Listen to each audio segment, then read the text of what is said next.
और प्रदेश उपाध्यक्ष अपना दल पूर्व में विधायक भी रहे, मैं उनसे अनुरोध करूंगा वो आए। और प्रदेश अध्यक्ष तो है ही, लेकिन सलाहकार भी हैं, विधायक भी रहे,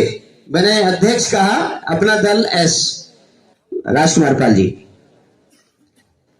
बहुत बहुत धन्यवाद संचालक महोदय। आज इस प्रयागराज महाकुंभ की धरती पर शेफर्ड इंडिया इंटरनेशनल के आयोजन में जो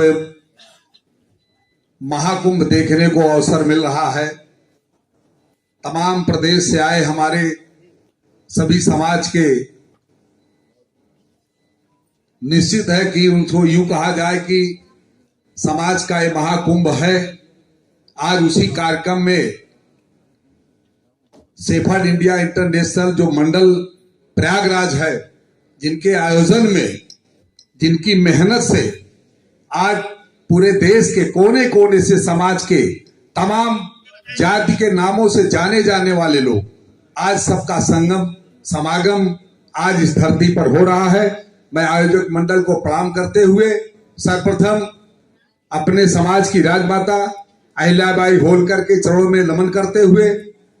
नानक दास जी के चरणों में नमन करते हुए, प्रयागराज की धरती के शेर कहे जाने वाले भाई राजूपाल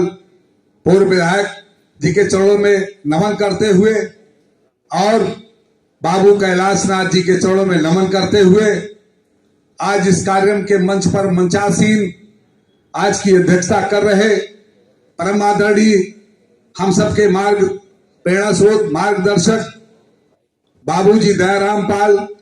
पूर्व विधान परिषद सदस्य, पूर्व राज्य मंत्री, पूर्व प्रदेश अध्यक्ष और इस कार्यक्रम के मुख्य अतिथि, जिनके सुनने के लिए आप सब बेताब हैं, जिनकी बातों को जो दक्षिण से लेकर उत्तर तक, पूरब से लेकर पश्चिम तक,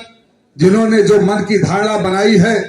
कि हमारा पाल गड़रिया धनगर समाज जो विभिन्न नामों से जाना जाता है, ऐसी सोच को पैदा करने वाले, ऐसे संगठन को हिंदुस्तान के अंदर खड़ा करने वाले और खड़ा करके हम सबको एक मंच पर लाने वाले हमारे इस शेफर्ड इंडिया इंटरनेशनल के राष्ट्रीय अध्यक्ष, हम सबके मार्गदर्शक हमारे AH विश्वनाथ जी का मैं इस प्रयागराज की धरती पर प्रयागराज मंडल की तरफ से हार्दिक स्वागत बंदन अभिनंदन करता हूं। और मंच पर विराजमान गुजरात की धरती से चलकर आए राष्ट्रीय उपाध्यक्ष, भारतीय जनता पार्टी के राष्ट्रीय पिछड़ा वर्ग आयोग पिछड़ा मोर्चा के राष्ट्रीय उपाध्यक्ष, पूर्व राज्यसभा सांसद सागर रायका जी और उनकी तरफ बैठे बाएं तरफ जिनके विचारों को सुना, और गुजरात की धरती से भाई हमारे चेयरमैन साहब को सुना, और हमारी बहन जिन्होंने अपने विचारों को रखा कि हम लोग कर्नाटक से लेकर बंगलोर से लेकर कितने मजबूत हैं, कितने जो भी विचार आए निश्चित है हम सबके लिए प्रेरणा के स्रोत हैं। और हमारे सभी जो भी वक्ताओं ने विचार रखे हैं और जो हमारे सभी यहाँ विद्वान जन जो हमारे समाज के तमाम ऐसी विभूतियां विराजमान है जो मंच पर, मैं सबका सादर नमन करते हुए, सबके चरणों की धूल को अपने माथे पर नमन करते हुए, हमारे सामने आए सभी समाज के सभी जागरूक प्राणी, सभी विद्वान जन, सभी एक से बढ़कर एक यहाँ समाज के जागरूक नौजवान भी बैठे हैं, हमारे वृद्ध में हमारे समाज को आगे दिशा देने वाले भी बैठे हैं, और समाज को बहुत तरह से चलाने वाले संगठन के तमाम राष्ट्रीय अध्यक्ष में भी हमारे इधर एक नौजवान साथी भाई हमारे शेफर्ड धाबूपाल जो शेफर्ड टाइगर फोर्स के राष्ट्रीय अध्यक्ष हैं, जिन्होंने नौजवानों को पूरे उत्तर प्रदेश नहीं देश में जगाने का काम किया है। निश्चित है बहुत ही आगे बढ़कर के आपने समाज को जागरूक करने का काम किया है। मैं इस शेफर्ड इंडिया इंटरनेशनल के कार्यक्रम में आपका हृदय से स्वागत बंदन अभिनंदन करता हूं। और तब जो भी दूसरे समाज के जो भी संस्था चलाते लोग हैं, जो भी हमारे कार्यक्रम में उपस्थित हैं, मैं सबका हृदय से शेफर्ड इंडिया इंटरनेशनल के बैनर पर आपका हार्दिक स्वागत बंदन अभिनंदन करता हूं। मित्रों, बहुत देर से वार्ता चल रही है, बोलने को तो बहुत कुछ है, लेकिन यहाँ जितना बैठा हमारा समाज है निश्चित एक टकी लगाए अपने राष्ट्रीय नेतृत्व को सुनने के लिए बेताब है। और तमाम हमारे प्रांतों से आए सभी अध्यक्षों ने अपने विचारों को रखा। सबका विचार का सबका उद्देश्य एक ही रहा, सिर्फ समाज को एक रूपता में लाना, समाज को राजनीतिक परिदृश्य में पूरे देश और प्रदेश में उसको आगे प्रदर्शित करना, समाज कैसे राजनीतिक और सामाजिक और आर्थिक क्षितिज पर कैसे आगे जाए, यही सारे बैठे सभी वक्ताओं का यही संदेश रहा और यही हम सबका मानना भी है। निश्चित है मित्रों, ये बहुत बड़ी पीड़ा भी है और दुख भी है, जिसका उत्तर प्रदेश हिंदुस्तान की जो सबसे बड़ी सरजमी है, हिंदुस्तान जिसमें 4-4.5% से आपकी आबादी है, आज आपके प्रतिनिधित्व करने की क्या हैसियत है वो किसी से छुपी नहीं है। निश्चित है मित्रों, आप लोगों ने सामाजिक संगठन बनाए हैं, सामाजिक संगठनों में तमाम हमारे सामाजिक संगठन के लोग अपनी बातों को रखकर चले जाते हैं और हम लोगों को कुछ न कुछ उससे नई शिक्षा दीक्षा मिलती है। निश्चित है, जो भी हमारे सामाजिक संगठन बने हैं उनसे कहीं न कहीं पूरे प्रदेश के अंदर, पूरे देश के अंदर, पूरे प्रदेश के जनपदों के कोने कोने में कोई न कोई हमारा सामाजिक संगठन कहीं न कहीं काम करता रहता है, तो हमारे समाज को निश्चित है जागरूकता मिलती रहती है। ऐसा कुछ नहीं है, समाज में तमाम लोग जब जागरूक समाज है तब आगे की ओर बढ़ता है। निश्चित है, इसको हमको आपको मानना चाहिए और हम सब एक ऐसे समाज की परिकल्पना करनी चाहिए, एक ऐसे समाज की परिकल्पना को इस उत्तर प्रदेश के अंदर ही नहीं पूरे देश में स्थापित करने की कोशिश करनी चाहिए। जिस तरह से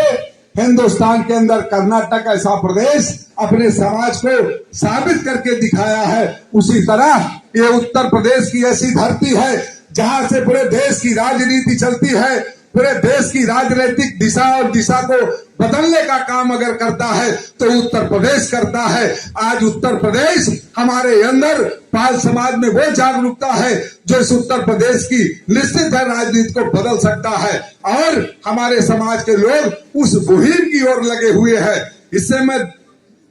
मैं कोई डिनाई नहीं कर सकता कि हमारा समाज बैठा है, हमारा समाज सो रहा है, हमारा समाज उत्तर प्रदेश में जागा है और अपने हक और अधिकार की लड़ाई के लिए तमाम विभिन्न जनपदों में अपने शक्ति का प्रदर्शन से, अपने समाज के प्रदर्शन से, अपने पार्टी के जनाधारों से समाज को निश्चित है आगे करने का काम करता है। आज सारी पार्टियां उत्तर प्रदेश में यही पाल समाज अगर जागरूक न होता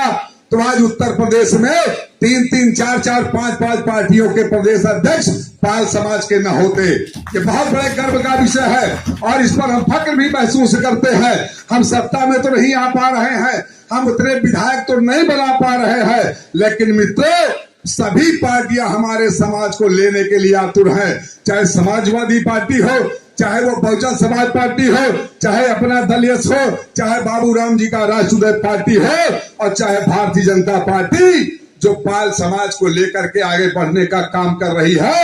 उसे हिस्सेदारी भी देनी पड़ेगी। इसलिए इस मन से कह रहा हूं कि आने वाला समय जो भारतीय जनता पार्टी का प्रदेश का अध्यक्ष बनने जा रहा है, अगर आपके हौसले मजबूत रहे तो आपका भी प्रदेश अध्यक्ष वो पार्टी बनाने के लिए मजबूर हो जाएगी। इसलिए मैं से कह रहा हूं कि बात जानी चाहिए कि जब सारी पार्टियां पाल समाज को सम्मान दे रही है और उनकी जनसंख्या, उनकी सामाजिक अवधारणा और उनका जो पिछड़ापन है जिसको हमारी पार्टियां और सब अपने गले लगाना चाहती है और गले लगा करके पाल समाज को आगे ले जाना चाहती है, तो भारतीय जनता पार्टी को भी इस पाल समाज को आगे ले जाने का काम करना पड़ेगा। वोट लेने के अलावा कुछ काम नहीं है, तो हमारे समाज को पढ़ाने की जरूरत भी है। इसलिए मन से कह रहा हूं कि सारी पार्टियों ने पाल समाज का सम्मान किया है और जिसको मैंने 2 बार, तीसरी बार, दूसरी बार पूरे प्रदेश से, देश से लेकर